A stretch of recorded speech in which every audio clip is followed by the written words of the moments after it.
Hi, this is Scott Garibay, and today I am going to be talking about the content of what happens in the events that happen in the Harry Potter and the Cursed Child book, which is a collection of what happens in the play.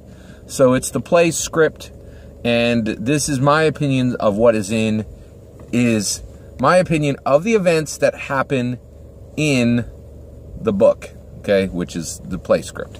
Okay, want to be real specific. There's a few different major events that happen. The big one is the introduction of Albus.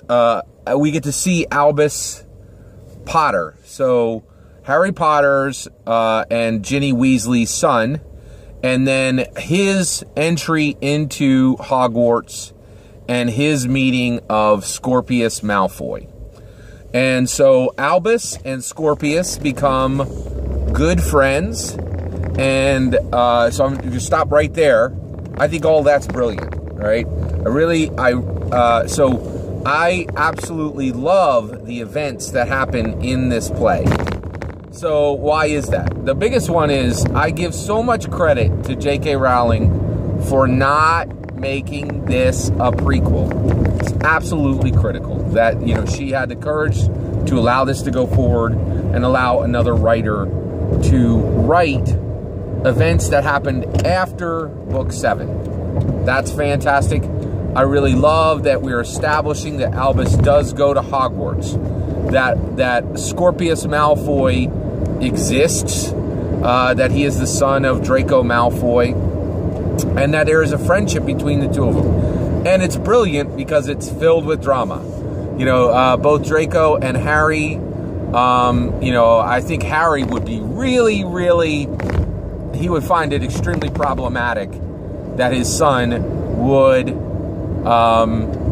become friends with Scorpius, but it also 100% makes sense because many teenagers, especially at that age, you know, whatever their parents don't want them to do, that's exactly what they're going to do, particularly if it's not against the law, right? And so, you know, it just makes a huge amount of sense to me from a real life perspective. That is exactly how it would roll out. And that, you know, the issues that were there for Harry are not going to be there for Albus, right? And the other thing is, you know, the other thing is that we just get to see, you know, Harry and Ginny's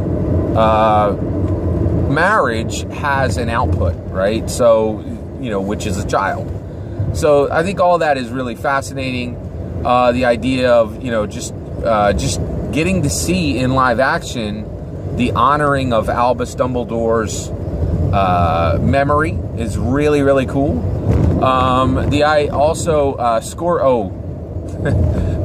So Scorpius is really interesting too, because there are these specific rumors that he is the son of Voldemort. Also brilliant. There, you know, I really, you know, Voldemort was totally evil, so it completely makes sense that he would do all these horrible things, particularly to his followers.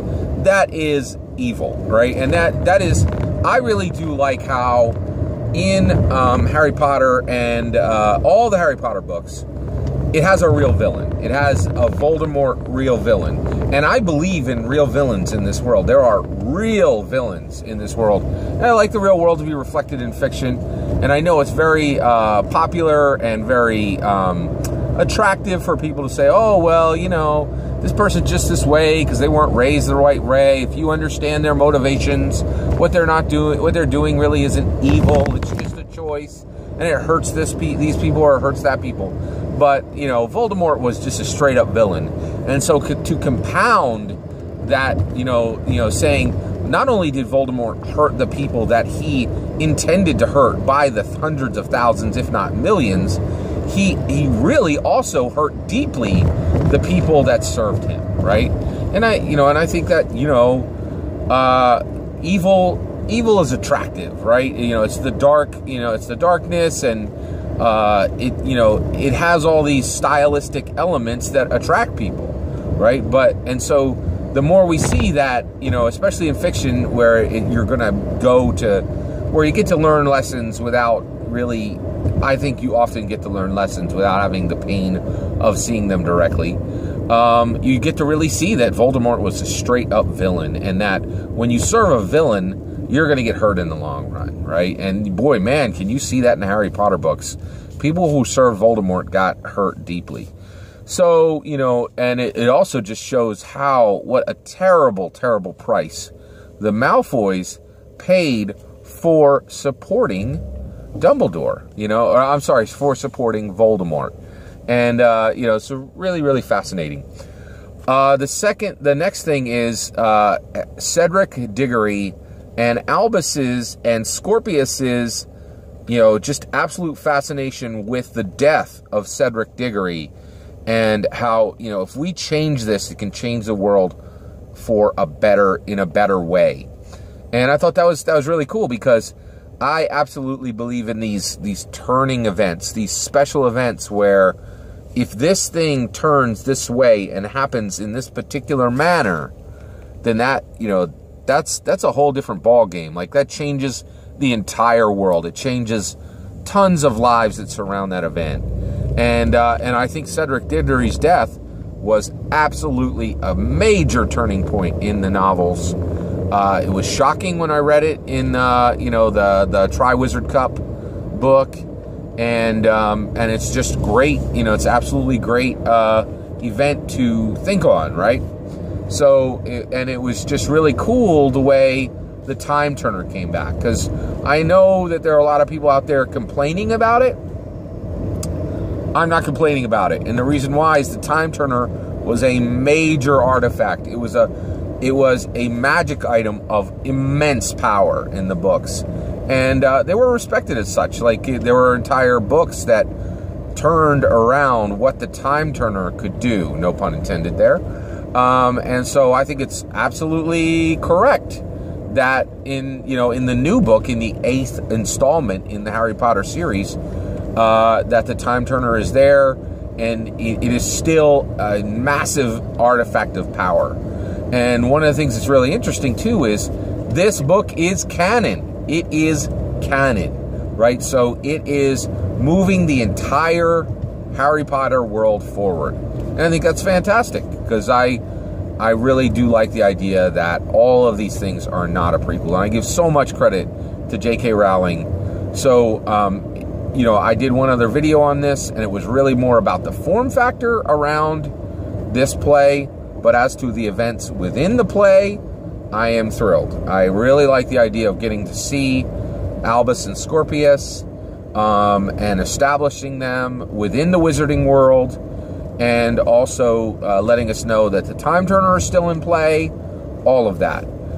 Time travel has a lot of problems that are attached with it, and honestly, I think I like time travel stories. I'm willing to go with them, you know, and I really like that is still an item that's still in play, and that is a powerful part of the Harry Potter world. So I'm a big fan of the events that happen within Harry Potter and the Cursed Child. I do wish that it was in a different format, but as to the content that is written within it, I think it's great. There is some interesting things too. Harry Potter himself is really pictured as as kind of a fallen man, almost a broken man. Maybe not broken, but certainly diminished. That's a better way of putting it, as a diminished man. And I think this is hard for Harry Potter fans to look at, because we want Harry to be the same old hero he always was. But I definitely am for creating new heroes in this new realm, in this new era. In this new era, there should be new heroes. And I don't think we need to see Harry being the same hero he always was. And also, even as a diminished man, he is an Aurora, right? So, and that's cool. Like, hey, you know, and there's story to be told there. Like, give me Hill Street Blues, you know, the Harry Potter version. You know, I'm all for it. I'd love to see a straight cop procedural written from Harry's perspective. And also, the more I think about it, the fact that this book exists, that the book is being written, gives me hope that J.K. Rowling will understand that she should open this world up to other writers. So she has opened the writer up for play. I'm really hoping that she's going to open this world up for other books specifically. And I would really love to see books written about Harry, written about Albus Potter and about Scorpius Malfoy. Really, really would like to see that. I definitely would also like to see more on the child of Tonks and Lupin. Very, very fascinating character. And just, you know, it's kind of a rich, verdant soil. And I'm a real big fan of the events that came out of Harry Potter and the Cursed Child. Thank you.